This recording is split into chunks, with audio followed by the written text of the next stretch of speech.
আসসালামু আলাইকুম।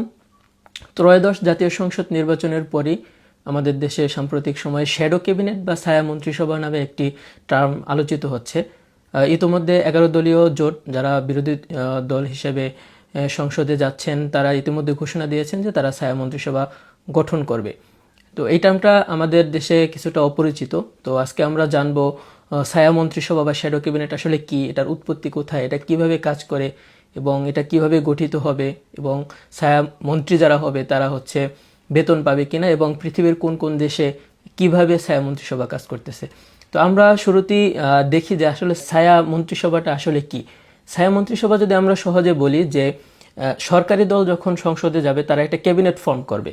তো তারা যদি 30 সদস্য বিশিষ্ট একটা ক্যাবিনেট মন্ত্রিসভা গঠন করে, তাহলে যারা বিরোধী দল থাকবে তারাও এটার বিপরীতে তাদের নিজেদের দল থেকে আলাদা একটা ক্যাবিনেট ফর্ম করবে।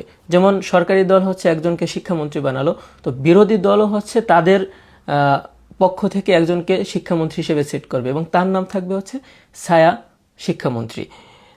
তো আবার এভাবে যদি হচ্ছে একজনকে স্বরাষ্ট্রমন্ত্রী দিল সরকারি দল, তাহলে হচ্ছে বিরোধী দল আরেকজনকে স্বরাষ্ট্রমন্ত্রী দেবে। তো যদি 30 সদস্য বিশিষ্ট ক্যাবিনেট হয়, বিরোধী দলও হচ্ছে 30 সদস্য বিশিষ্ট একটা ক্যাবিনেট ফর্ম করবে। তো এটাকে হচ্ছে ছায়া সংসদ বলা চলে বা ছায়া মন্ত্রিসভাও বলা যায়। তো আসলে আমরা এখন দেখি যে ছায়া মন্ত্রিসভাটার উৎপত্তি কোথায়, এই টার্মটার উৎপত্তি কোথায়। মূলত এই ধরনের মন্ত্রিসভা ওয়েস্টমিনিস্টার ধাঁচের যে গণতন্ত্র রয়েছে, পৃথিবীতে মূলত দুই টাইপের গণতন্ত্র রয়েছে, একটা হচ্ছে প্রধানমন্ত্রী শাসিত আর একটা হচ্ছে রাষ্ট্রপতি শাসিত। তো প্রধানমন্ত্রী শাসিত যে মডেলটা সেটা মূলত হচ্ছে ব্রিটেন থেকে এসেছে। তো ব্রিটেনের পার্লামেন্টটার নামই হচ্ছে ওয়েস্টমিনিস্টার প্যালেস বলে, সেখান থেকে বলা যায় যে ওয়েস্টমিনিস্টার ধাঁচের যে গণতন্ত্র রয়েছে সেখানে মূলত ছায়া মন্ত্রিসভা দেখা যায়। যেমন পৃথিবীর বিভিন্ন দেশ, ব্রিটেন, অস্ট্রেলিয়া, কানাডা, নিউজিল্যান্ড, মূলত এই সকল দেশে ছায়া মন্ত্রিসভার প্রচলনটা রয়েছে। তো ছায়া মন্ত্রিসভার টার্মটা প্রথমে আসে হচ্ছে 1860 সালের দিকে, যখন সেকেন্ড রিফর্ম অ্যাক্টের মাধ্যমে ব্রিটেনের সকল মানুষের ভোটাধিকার প্রতিষ্ঠা হয়। যখন ভোটাধিকার প্রতিষ্ঠা হয় তখন ওখান থেকে বিভিন্ন পার্টির উদ্ভব হয়। তো যখন দেখা গেল যে বিরোধী দল একত্রিত হয়ে সরকারের সমালোচনা করতেছে, বিরোধী দলের সিনিয়র নেতারা একটা কোরাম হয়ে হচ্ছে সরকারের সমালোচনা করতেছে, তখন থেকে এই শ্যাডো ক্যাবিনেট বা শ্যাডো মিনিস্টার ধারণার উৎপত্তি হয়। এবং 1920 সালের দিকে যখন লেবার পার্টি আনুষ্ঠানিকভাবে বিরোধী দল হয় ব্রিটেনে, তখন হচ্ছে এই ছায়া মন্ত্রিসভা বা শ্যাডো ক্যাবিনেট ধারণাটি ব্যাপকভাবে বিস্তার লাভ করে। আচ্ছা, এখন আমরা আসি যে ছায়া ক্যাবিনেটটা ফর্ম কিভাবে হয়। তো যিনি লিডার অফ দ্য অপোজিশন থাকে, বিরোধী দল নেতা থাকে, তিনি তার পার্টিদের থেকে সিলেক্ট করতে পারেন। আবার কিছু কিছু দেশে আছে যে বিরোধী দল নিজেদের ভিতরে তারা নির্বাচন করে সিলেক্ট করে যে কে হচ্ছে কোন ধরনের মন্ত্রী হবে। তারা নিজেরা নির্বাচন করে, তাদের আভ্যন্তরীণ নির্বাচন করে, তারপর হচ্ছে তারা ঘোষণা দেয় হচ্ছে কে শ্যাডো ফরেন মিনিস্টার হবে, কে শ্যাডো এডুকেশন মিনিস্টার হবে। তো এখানে একটা গুরুত্বপূর্ণ প্রশ্ন থাকে যে শ্যাডো মিনিস্টার যারা হবে তারা কি নির্বাচিতই হতে হবে, মানে ইলেক্টেড, বা যারা ইলেক্টেড না তারা কি শ্যাডো মিনিস্ট্রির পার্ট হইতে পারবে কিনা। তো আমরা যদি হচ্ছে বিভিন্ন দেশের এক্সাম্পল দেখি, তাহলে যেমন যদি ব্রিটেনের কথা বলি, তাহলে সেখানে হচ্ছে হাউস অফ দ্য লর্ডস, যেটা আপার হাউস। তো আমাদের দেশেও আপার হাউস গঠনের কথা চলছে। তো আপার হাউসে যারা যাবে তারা কিন্তু ইলেক্টেড না, তারা অ্যাপয়েন্টেড হবে। তো ছায়া মিনিস্ট্রিতে আপার হাউস থেকেও আসতে পারে। সুতরাং যে ইলেক্টেড হইতে হবে এটা শর্ত না, আপার হাউস থেকেও কেউ ছায়া মিনিস্ট্রির পার্ট হইতে পারবে, তবে এর বাইরে থেকে কেউ হইতে পারবে না। তো আপার হাউস এবং লোয়ার হাউস এখান থেকেই নিতে হবে, কিন্তু বাইরে থেকে কেউ যে আপার হাউসে নেই বা লোয়ার হাউসে নেই তারা হচ্ছে ছায়া মিনিস্ট্রির পার্ট হইতে পারবে না। এটাই হচ্ছে আমরা বিভিন্ন দেশের এক্সাম্পল থেকে দেখতে পারি। যেমন হচ্ছে ব্রিটেনে আপার হাউস, যেটা হাউস অফ দ্য লর্ডস, এখানে কিন্তু কেউ ইলেক্টেড না, এখানে তারা অ্যাপয়েন্টেড থাকে। তো ব্রিটেনের ছায়া মন্ত্রিসভায় হাউস অফ দ্য লর্ডস থেকেও এখানে প্রতিনিধিত্ব নেওয়া হয়, তারাও ছায়া ক্যাবিনেটের অংশ হয়। তো তারপর একটা প্রশ্ন আসে যে যারা ছায়া মন্ত্রী হবেন তাদের কি কোনো রেমুনারেশন বা বেতন সিস্টেম থাকবে কিনা, তারা কি কোনো এক্সট্রা ফেসিলিটিস পাবে কিনা। নর্মালি যারা হচ্ছে ছায়া ক্যাবিনেটের অংশ হয় তাদের কোনো আলাদা রেমুনারেশন থাকে না, কিন্তু লিডার অফ দ্য অপোজিশন যিনি থাকেন তিনি তো ছায়া ক্যাবিনেটের প্রধান হবেন। তো leader of the opposition, deputy leader of the অপোজিশনের জন্য ব্রিটেনে এবং বাংলাদেশেও আইন রয়েছে যে leader of the opposition and deputy leader of the opposition remuneration and privilege act 2021 সালে এটি পাশ হয়েছে অ্যাক্ট হিসাবে, এবং 1979 সালের দিকে এটা অর্ডিন্যান্স হিসেবে ছিল। পরবর্তীতে 2021 সালে এটি সংসদে পাশ হয়ে অ্যাক্ট হিসাবে গৃহীত হয়েছে। তো leader of the opposition, deputy leader of the opposition, তারা কিন্তু লিডার অফ দ্য অপোজিশন হিসাবে আলাদা ফেসিলিটিস পায়। তারা তাদের এমপি হিসেবে তাদের যে রেমুনারেশন থাকে, যদি 1 লাখ হয়, সেখান থেকে লিডার অফ দ্য অপোজিশন হিসেবে তারা কিছু এক্সট্রা ফেসিলিটিস পায়। কিন্তু মানে শ্যাডো ক্যাবিনেটের যারা অংশ হবে, শ্যাডো ক্যাবিনেটের পার্ট হিসেবে কিন্তু তাদের কোনো এক্সট্রা ফেসিলিটিস সাধারণত নাই। কিন্তু আমরা যদি অস্ট্রেলিয়ার এক্সাম্পলটা দেখতে পারি, অস্ট্রেলিয়ায় কিন্তু শ্যাডো মিনিস্ট্রির যারা পার্ট থাকে, শ্যাডো ক্যাবিনেট, শ্যাডো মিনিস্টার যারা হয়, ছায়ামন্ত্রী যারা হয়, তাদের জন্য আলাদা ফেসিলিটিস আছে।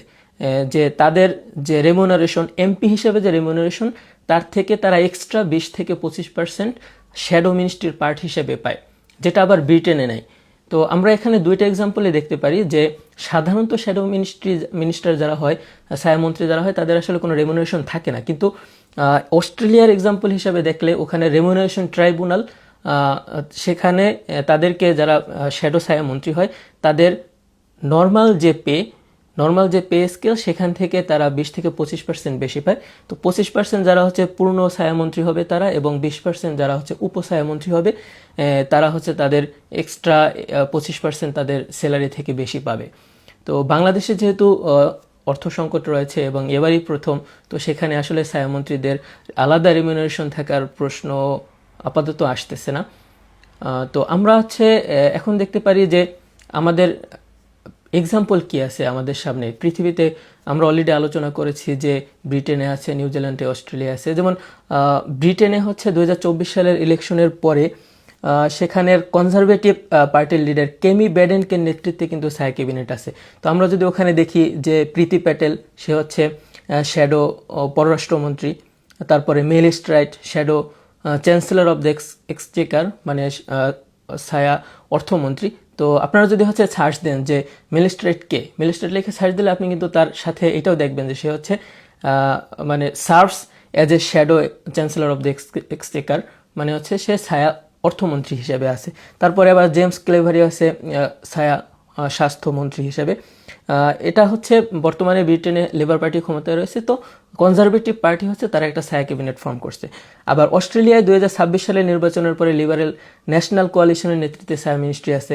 আবার কানাডায় রয়েছে পিয়েরে পলিব্রের কনজারভেটিভ পার্টির নেতৃত্বে ছায়া ক্যাবিনেট। তো আমরা রিসেন্ট কিছু এক্সাম্পলও দেখলাম। তো সবশেষে বলা যায় ছায়া ক্যাবিনেট এটা গণতন্ত্রকে আরও শক্তিশালী করে।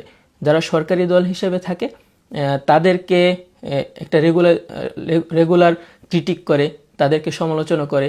এবং ছায়া ক্যাবিনেটের মূলত কাজটা কি থাকে, যে তাদের কাজ থাকে যে সরকারের কোনো মন্ত্রী যদি কোনো পলিসি নেয়, সরকারের কোনো মন্ত্রী যদি হচ্ছে কোনো সিদ্ধান্ত নেয়, সেই সিদ্ধান্ত যদি দেশের জন্য খারাপ হয়, তাহলে সেটা সমালোচনা করা, বা এই সিদ্ধান্তটা বা এই পলিসিটাকে আর একটু যদি রিফর্ম করা যায়, বা এটা এভাবে নিলে ভালো হইতো, বা বিরোধী দল এটা বলবে যে তারা যদি ক্ষমতায় থাকতো তাহলে তারা হচ্ছে এই এভাবে নিত যেটা জনগণের জন্য ভালো।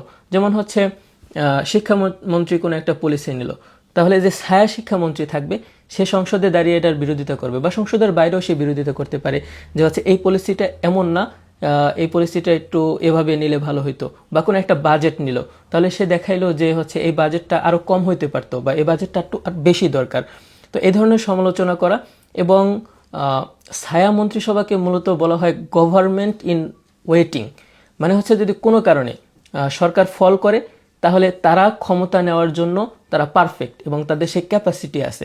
তো মূলত ছায়া ক্যাবিনেট মন্ত্রিসভা দ্বারা এটাই দেখানো হয় যে যারা বিরোধী দল হয়েছে তারা চাইলে ক্যাবিনেট ফর্ম করতে পারে এবং তারা দেশ চালানোর জন্য যোগ্য। তো সবশেষে বলা যায় যে ছায়া মন্ত্রিসভার যে ধারণাটা, এটা গণতন্ত্রকে আরও শক্তিশালী করবে এবং সরকার দল এবং বিরোধী দলের ভিতরে যে ব্যালেন্স, এই ব্যালেন্সটা রক্ষায় ছায়া মন্ত্রিসভা গুরুত্বপূর্ণ ভূমিকা পালন করবে। এবং সরকারকে সবসময় জবাবদিহিতার আওতায় নিয়ে আসা, যে সরকারের চাইলেই কোনো কিছু করতে পারবে না, বা করলেও সেটা সমালোচনা করা এবং সেটা হাতে নাতে পলিসি দিয়ে ধরিয়ে দেওয়া, এবং প্রপার রিসার্চের মাধ্যমে এটা দেখানো যে এই সিদ্ধান্তটা জনগণের জন্য কতটা ভালো বা কতটা খারাপ, এবং যদি খারাপ হয় তাহলে এটা কি করলে ভালো হবে, বা তারা যদি সরকারে থাকতো তাহলে তারা হচ্ছে এই ধরনের পলিসি নিত।